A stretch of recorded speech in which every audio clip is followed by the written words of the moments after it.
Hello, everyone. Welcome to a special live edition of Studio Jake. We don't do live shows a whole lot, but this is something new that I'm trying. We did it a couple of times last year. And today I'm with my all-star guest. She's also my friend and colleague from the Rouser in Athens now, Rosemary Duar. We're going to be talking about the Fox-Disney merger and what it means for us as moviegoers, whether you like of course, you know, I'm wearing sacrilege right now. I've got the Warner Brothers Batman shirt on, but we're going to see what this means for us just as franchises. So, Rosemary, thank you so much for joining us.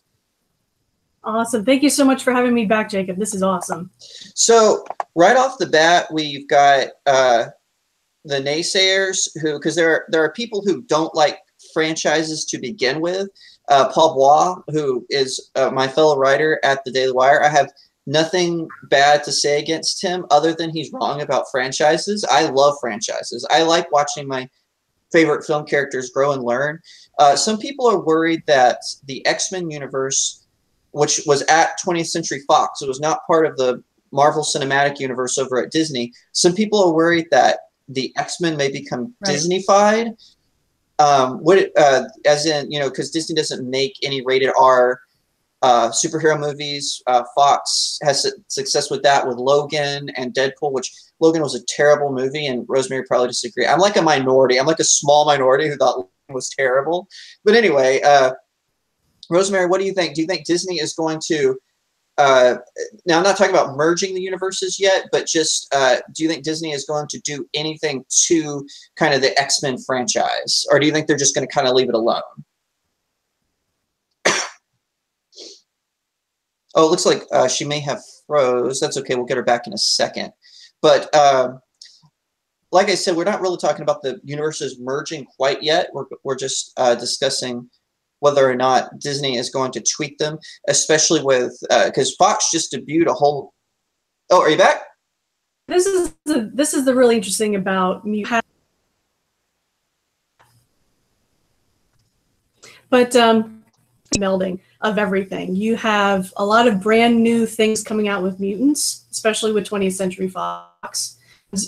There's in order for the universes to actually be cohesive, a lot of things have to change. Or there's going to be this background of there's parallel universes and they're going to cross a ton. Right. Rewriting has to happen. Even a handful of recasting. So kind of have to see how they versus together. So we'll see. I'm not quite sure if they're going to merge them. I think they are going to do the reality bending, like you said. If they were to reboot it completely, Infinity War is the time to do it. Thanos and Adam Warlock are probably the only two beings that they could really do it logically with. And of course, Adam has a small. Cocoon is in Guardians of the Galaxy Volume 1. You see it again at the end of Guardians of the Galaxy Volume 2. Apparently, those weird gold people have him. Yeah. So, and he's the one now. Oh, go ahead. Oh yeah, it's like the one thing that I'm the biggest thing that I'm seeing they're already being issue with is the character of Quicksilver, because right now there's two. You have the ones in there's the one that you see young, and then you see the one with Scarlet Witch, and then the question is Scarlet Witch just a mutant because of the Moonstone? Right. There, like again, there's going to be some definite rewriting that's going to have to happen in order for there to be like a cohesive meld of what's going on. And we've already seen some. Kind of backtracking, like especially in X-Men Apocalypse, with how they created the Phoenix. Because before the Phoenix was in the original trilogy, which everyone, including myself, hated, but now they may have writing it because they kind of hint that the Phoenix is just a natural progression of Jean Grey's powers from X-Men Apocalypse, but now they might be kind of hinting that it's something more because Professor X seems to be wanting her to unlock it. Now that would be interesting to see the Phoenix Force go up against Thanos. That would be which I honestly think gives the best doorway for there to be a parallel in order Right. for them to keep some of the characters that they are without having to do a massive recast. So Right. I think that could work, which would be actually really cool.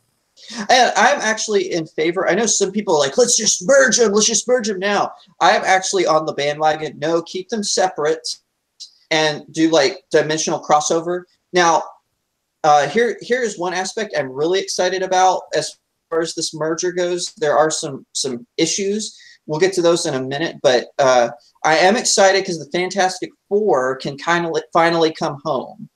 Yeah. Because Fox had said, oh, well, we've given up making an adult version, so we're going to do a kids version. But now that Disney has, because it has been confirmed that Disney does have Fantastic Four now, Disney has said, no, we're going to put them in phase 4. So that's because right now we're in phase 3, I believe, or at the end of phase 3. So they're going to be in phase 4 of the MCU. And that is something I'm really excited about. The Fantastic Four should have been with Marvel anyway. Right. And I agree about that, but I don't know about keeping them young is going to work simply because whether or not Peter Parker is actually going to be underneath Reed Richards. Right. That crossover with Iron Man. So I don't necessarily. I mean, as much as I love Miles Teller, that reboot I think is actually going to get scrapped again. Yeah. And I think they're going to end up doing a brand new recast of slightly older people. It's like, again, and I don't see enough actors that can actually hold that role really well. Ever since the guy who did Ion or that, it's like and he's an English actor. After seeing him as Reed Richards, it's kind of hard to see Reed Richards not be played by an English actor. I mean, it's like if I had to pick, like right off the top of my head, who would be Reed Richards? That's kind of like in a middle gauge age. Someone kind of like Richard Madden from Game of Thrones, I think would be a fun cast for that. But we'll see. What do you think about, and if I'm throwing this to you, you've never heard this, but there's this fan theory that, you know the scene in, have you seen Guardians of the Galaxy 2? Okay, so they're jumping through to get to Rocket and Yondu are doing the jump. So apparently during the jumping scene, you see a human Rocket. I looked for, and I did spot it last time I watched it. And there's a theory that that's actually the Fantastic Four's rocket that they actually launched in the 1980s, and they've been in suspended animation. And then this Thanos war is going to bring them back, and they're going to, and Richards, because Robert Downey Jr. after Infinity War 2, his contract's up. I mean, he's done. And same, Chris Hemsworth is actually over with this film, the Infinity War. So a lot of people think that Reed Richards and Doctor Strange are going to step up to be the new leaders of the Avengers, especially since Doctor Strange isn't with the Defenders. They've kind of changed that lineup for Netflix, which in the comic books, of course, Doctor Strange actually founded the Defenders. But anyway, what do you think about that theory that they could be just animation and they're just going to use this as an opportunity? Oh, look, it's the Fantastic Four. That way they don't have to worry about an origin. Well, it's like with the merger that's happening, one of the things that Disney's done is actually they've pulled out the rights for their movies from Netflix. They're with 20th Century Fox. 20th Century Fox owns about 30% of Hulu. So it's either Hulu's going to end up doing a brand new rebranding, and Hulu has the opportunity to kind of step up its original series game. The opportunity to do the exact same thing through Hulu. So we could end up seeing a lot of spin-offs happen with either minor or even some of the major ones where they're like, we really want to extend this. We don't want to turn it into a 2-hour, 3-hour movie and then try and span it out over the next 7 years. And I mean, it's like we kind of already see that with WB, Daredevil,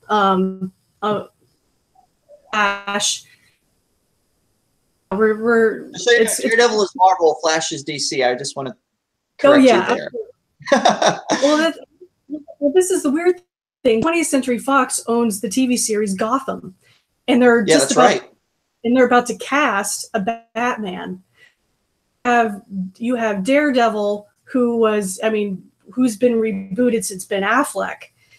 It's like there's so much like going on that it's like, okay, the universes are clashing in a way that it's getting messy. But again, that's going to be a lot of their rebranding that is going to happen through this merger. And that's going to be really weird because apparently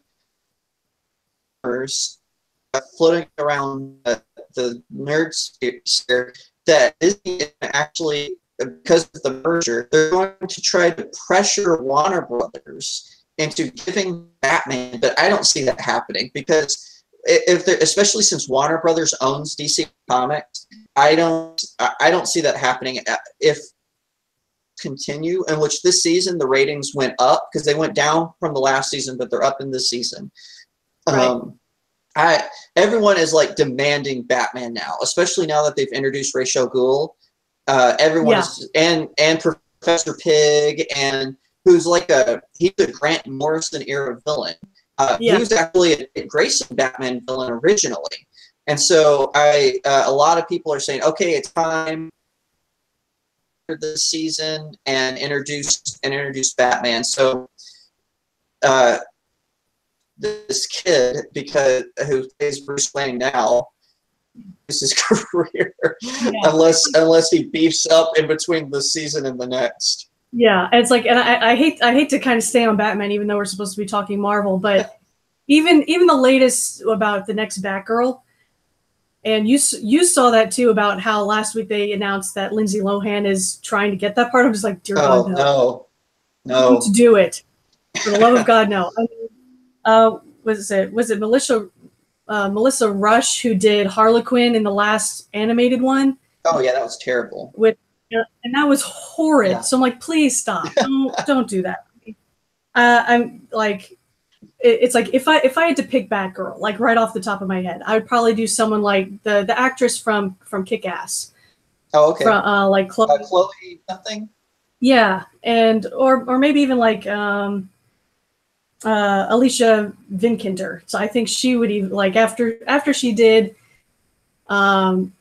Men of Uncle, I think she would be an excellent version for that. See, I was going to say Summer Glau from Firefly. I think she could. She was kind of, when people were saying, "Oh, who should it be?" I was like, "Oh, definitely Summer Glau pops into mind," especially since Joss Whedon is doing it. He likes to make films with his friends, so and her career is kind of, I hate to say this, but it's kind of been on a decline. Since what was it called? Since Terminator, the Terminator TV series, she was the Terminator in that show. Since that got canceled, her career hasn't been doing very well. So it actually would be cool to see her in a role like that. Maybe not necessarily Batgirl, but for sure Prey if they decide to go that route. Yeah, definitely, I agree. Now, getting back to Marvel. Yes, this would be an interesting question because is definitely recasting Wolverine since Hugh Jackman retired from the role. Disney apparently, when they bought out Fox, they wanted him to come back. He said no, which I don't blame him. You know, he is kind of, Greatest Showman is probably where he needs to be. I mean, he is a fantastic actor. So I would like to see him. Okay, I haven't seen it yet, so I don't know. But what was I going to say? So to replace him, Tom Hardy and Scott Eastwood were on that list. But now with Disney taking over, are they still the names? I actually would like to see Scott Eastwood. I think Tom Hardy playing Venom, just let him have Venom, let it fail, so Sony will just sell all of Spider-Man to Disney. Yeah. And then Scott Eastwood, I think he could actually pull it off. He's kind of got the look. Excuse me. He's kind of got the look. So I'm not sure, but with this new Disney stepping in, will we see a different Wolverine? What do you think? Oh, she's frozen again. Sorry, folks. We're having Google Hangouts is giving us some trouble this morning. personally, I think Scott Eastwood is great, especially after seeing him in the Fast and Furious movies and his cameo in Suicide Squad.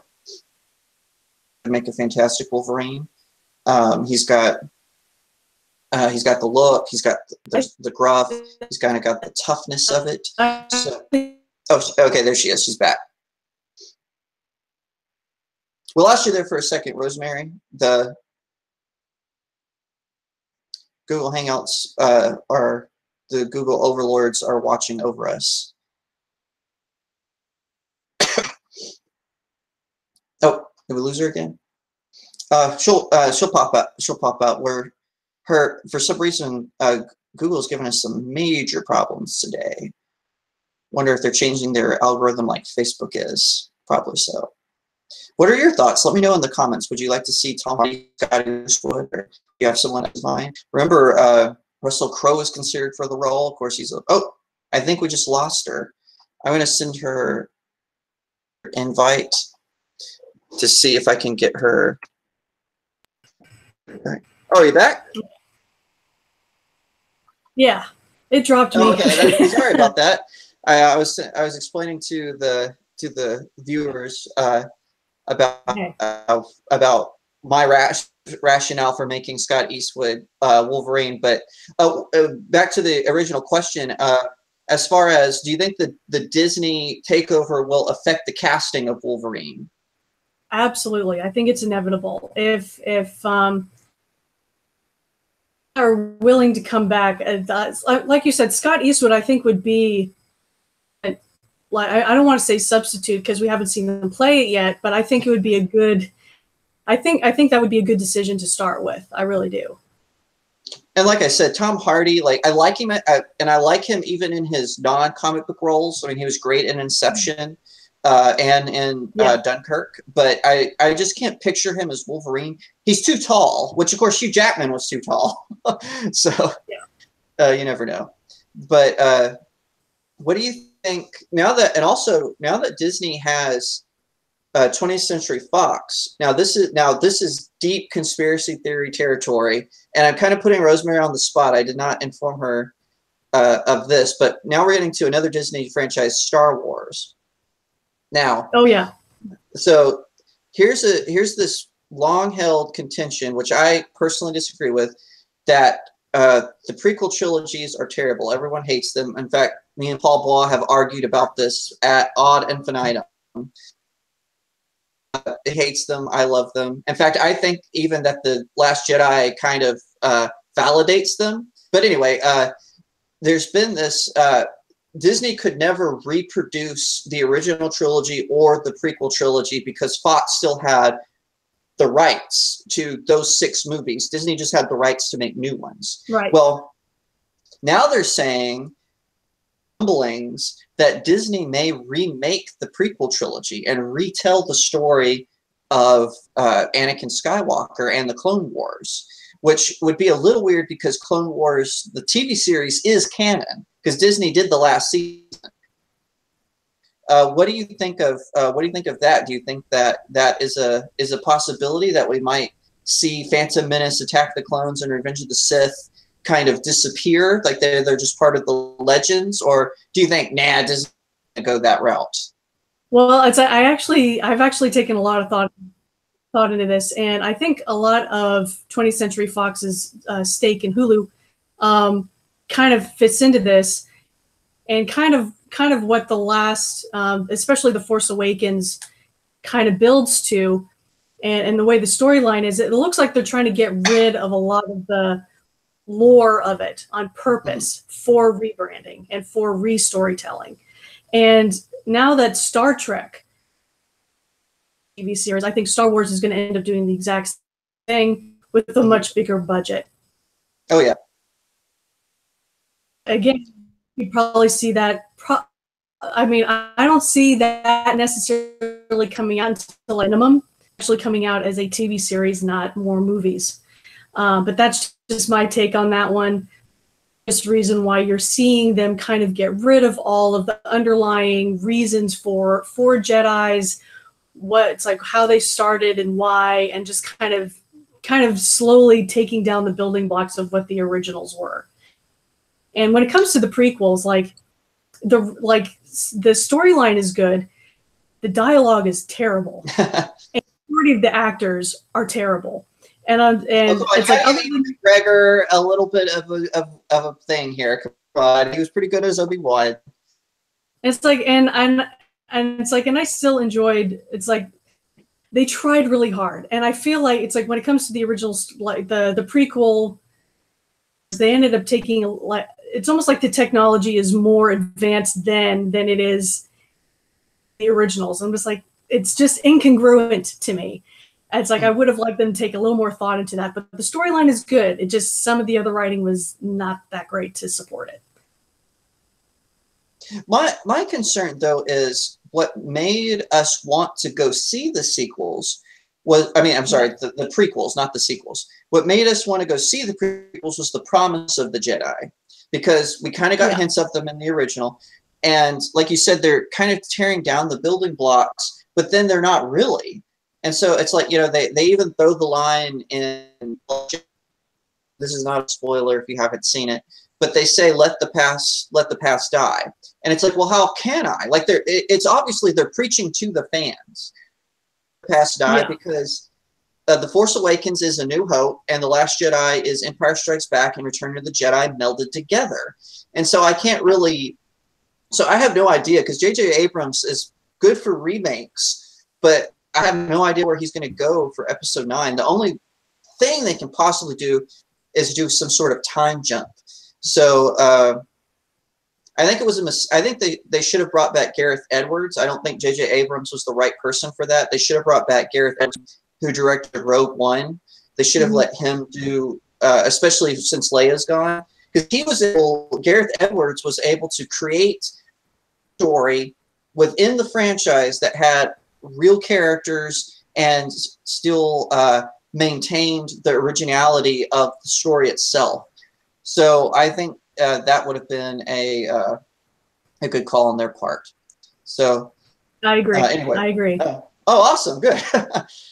Final question. Now, Rosemary does know about this question. This is a curveball.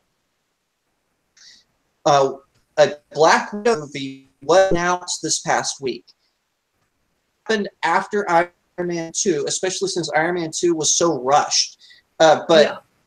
Now, this is where, I, as a person of conservatism, I kind of roll my eyes when people cry